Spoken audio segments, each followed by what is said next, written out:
advertisement for the summer weather. Yeah. Finally. Okay, so we're here with Jim Higman, and Jim Higman was on the Hughes Glomar Explorer, and this book here, Project Azorian, which came out in 2010, tells the story about that fantastic engineering marvel. It was equal to probably an Apollo space shot in terms of its complexity, and not very many people are able to tell about this because it was all top secret. The retrieval of a Soviet submarine and nuclear missiles.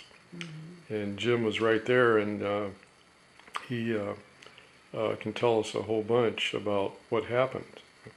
And why don't you just tell us about how long you're on the boat and what it was like? Well, the time that we left the Long Beach Pier E, got to the recovery site, and then there was a month of rough weather, approximately a month. Yeah. And the window of opportunity of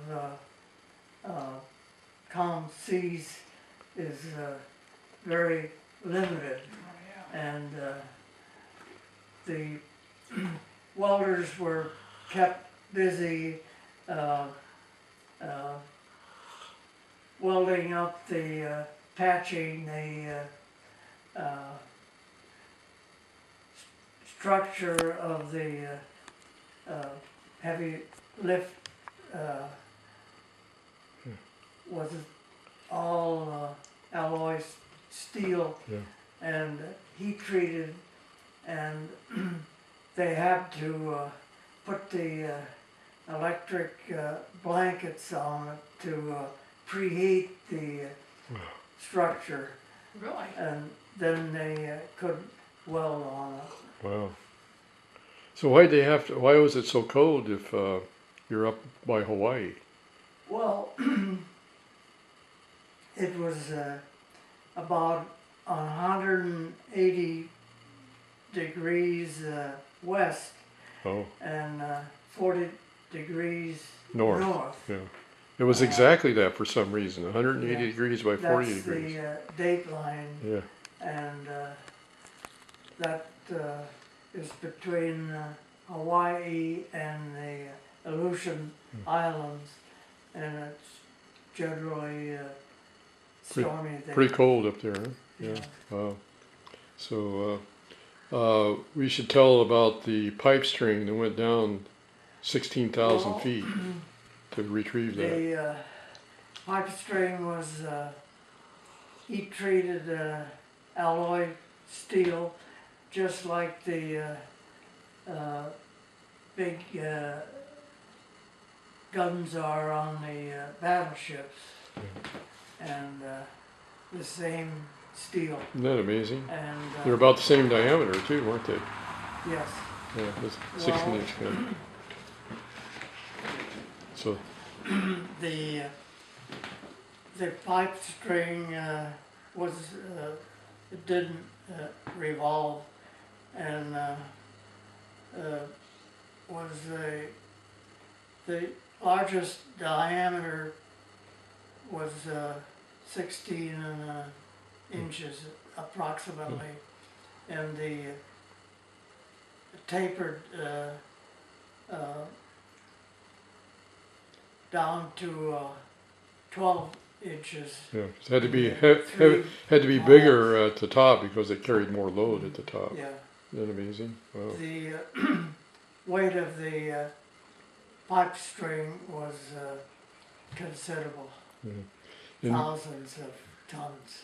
we don't want to make this too long, Jim, but tell us briefly what you were an engineer, so what did you do on the ship all that time?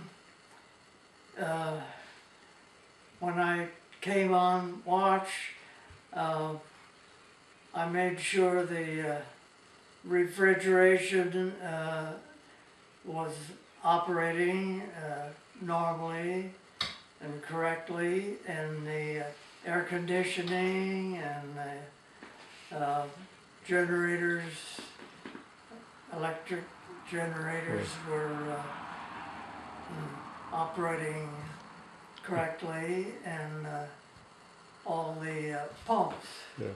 You said you spent a lot of time in the generator room, and each generator was driven by a diesel engine, and they were trying to remember 16,000 watts, or what was the? Well, the 16 kilowatts. there were 5,000. There were 5 generators, all the same, driven by 16-cylinder Nordberg engines, V engines, and direct connected to Alternator. generators that turned about 600 RPM,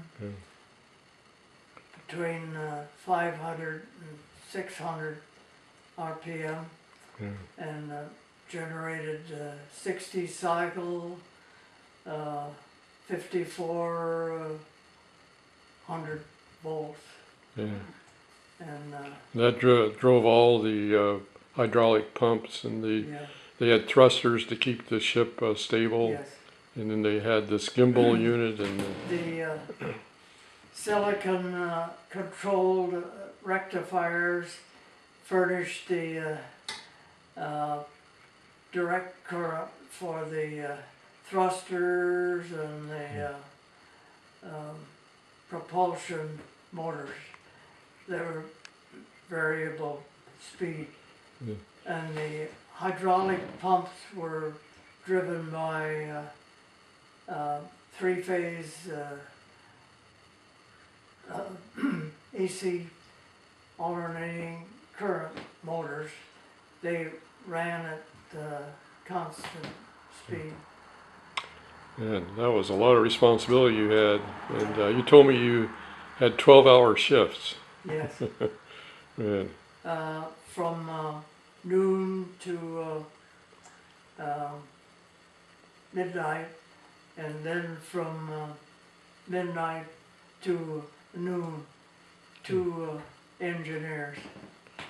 And this was all highly classified because they eventually did recover part of this Russian submarine. And from reading the book, they had nuclear torpedoes in there. Yes. And they retreated into this gigantic room, or it's a room. It was called a moon pool, which had a trap door that could be opened, and this recovery vehicle that went down. The recovery vehicle weighed millions of pounds.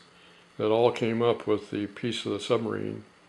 And Jim was one of the few people that, because he had to do a repair, he went down into this moon pool and saw that part of the submarine had been retrieved, but it was all very top secret. And the details of this, that was happening in 1964, or 1974, right? So it's been, almost 40 years since all this happened, and it's been pretty much secret until a CIA report came out a few years ago. Yeah. And this book is based partly on that CIA report. So Jim is one of the few people that still on this earth that know what happened.